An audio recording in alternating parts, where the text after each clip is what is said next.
Hi friends, welcome back to my channel. ಹೇಗಿದ್ದೀರಾ? ನಾವು ಚೆನ್ನಾಗಿದ್ದೀವಿ. ನೀವು ಚೆನ್ನಾಗಿದ್ದೀರಾ ಅಂತ ತಿಳ್ಕೊತೀನಿ.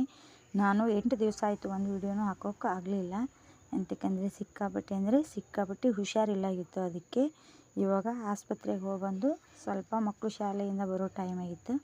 ಹಣ್ಣು ಕಟ್ ಮಾಡಿಟ್ರಾಯ್ತಂತ, ಈ ಹಣ್ಣು ಕಟ್ ಮಾಡಿ ಕೊಟ್ರಾಯ್ತಂತ ಕಟ್ ಮಾಡ್ತಾಯಿದ್ದೆ. ಇಲ್ಲಿ 2 ಆ್ಯಪಲ್ಲು ಕಡೆಗೆ ಒಂದು ಪಪ್ಪಾಯನ ತೊಗೊಂಡು ಕಟ್ ಮಾಡಿದ್ರಾಯ್ತಂತ. ಕಟ್ ಮಾಡಿ ಸ್ವಲ್ಪ ಹಾಗೆ ಟೀ ಇಟ್ಕೊಂಡ್ರಾಯ್ತಂತ ಇಲ್ಲಿ ರೆಡಿ ಮಾಡ್ತಾಯಿದ್ದೆ. ಆ್ಯಪಲ್ನ ಕಟ್ ಮಾಡಿದೆ.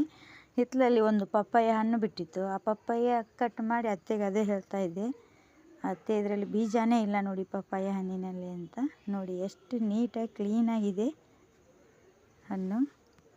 ಎಸ್ ನೋಡಿ, ಅದಕ್ಕೆ ಕಟ್ ಮಾಡಿಕೊಂಡು ಸೈಡಿಗೆ ಎತ್ತಿಟ್ಟು, ಅದು ಅಮೃತ ಬಳ್ಳಿ ಬರ್ತದಲ್ಲ, ಅದರದ್ದು ಕಷಾಯ ಮಾಡ್ಕೊಂಡು ಕುಡಿದ್ರೆ ಹೆಲ್ತಿಗೆ ಒಳ್ಳೆಯದು. ಅದು ಕಷಾಯ ಮಾಡ್ಕೊಂಡು ಕುಡಿ ಅಂತ ಹೇಳ್ತಾಯಿದ್ರು ಮನೆಯಲ್ಲಿ. ಅದಕ್ಕೆ ಹಿತ್ತಲಲ್ಲಿ ಒಂದು ಅಮೃತ ಬಳ್ಳಿ ಬಿಟ್ಟಿತ್ತು. ಅದರಲ್ಲಿ ಒಂದು 4 ಎಲೆನ ನಾನು ತಗೊಂಬಂದು ಸ್ವಲ್ಪ ಕಷಾಯ ಮಾಡ್ಕೊಂಡ್ರಾಯ್ತಂತ. ಇಲ್ಲೇ ಈಗ ಒಂದು ಪಾತ್ರಕ್ಕೆ 2 ಲೋಟದಷ್ಟು ನೀರು ಹಾಕಿ ಒಂದು 4 ಎಲೆನ ಹಾಕಿದೆ. ಒಂದು 4 ಎಲೆ ಹಾಕಿ ಅದು ಕುದಿಸ್ಬೇಕು. 2 ಲೋಟ ನೀರು ಹಾಕಿದರೆ ಅದು 1 ಲೋಟ ನೀರು ಆಗಬೇಕು ಕಷಾಯ. ಅಷ್ಟು ಬರೋವರೆಗೂ ನಾವು ಕುದಿಸ್ಬೇಕು. ಸೈಡಿಗೆ ಹಾಗೆ ಟೀಗೆ ಮಾಡ್ಲಿಕ್ಕೆ ಇಟ್ಕೊಂಡೆ. ಅಲ್ಲಿ ಸಂಜೆ ಆಗಿತ್ತು, ಹೆಂಗೋ ಸ್ವಲ್ಪ ಟೀ ಮಾಡಿಕೊಟ್ರಾಯ್ತು ಮನೆಯವ್ರಿಗೆ ಅಂತ. ನೋಡಿ ಈ ಥರ ಕುದಿಬೇಕದು. ಅದು ಸ್ವಲ್ಪ ಆದರೂ ಕಲರ್ ಬರಬೇಕು. ಅದ್ರ ದಂಟನ್ನು ಹಾಕ್ಬೋದಂತೆ ಅಮೃತ ಬಳ್ಳಿದು. ಅದು ನಮ್ಮ ಅಮೃತ ಬಳ್ಳಿ ಸಿಕ್ಕಾಪಟ್ಟೆ ಚಿಕ್ಕದಿತ್ತು ಪಾಪ. ಅದಕ್ಕೆ ನಾನು 4 ಎಲೆ ಅಷ್ಟೇ ಕಟ್ ಮಾಡ್ಕೊಂಡೆ. ನೋಡಿ ಈ ಥರ ಕೈ ಆಡಬೇಕು ಎಲೆನ. ಇವಾಗ ಸ್ವಲ್ಪ ಕಲರ್ ಬರ್ತಾಯಿತ್ತು ನೋಡಿ. ಈಗ ಇದನ್ನು ಸೋಸ್ಕೋಬೇಕು. ಇದಕ್ಕೆ ಹಾಕೋರು ಕಲ್ಲು ಸಕ್ಕರೆ ಅಥವಾ ಬೆಲ್ಲ ಅಲ್ಲದೆ ಸಕ್ಕರೆನೂ ಬೆರೆಸ್ಕೋಬೋದಂತೆ. ನಾನು ಸ್ವಲ್ಪ ಸಕ್ಕರೆನೇ ಬೆರೆಸ್ಕೊಂಡ್ರಾಯ್ತಂತ ಇಟ್ಕೊಂಡಿದ್ದೆ. ಈಗ ಟೀನೂ ರೆಡಿ ಆಯಿತು. ಇದನ್ನು ಈಗ ಸೋಸ್ಕೋಬೇಕು.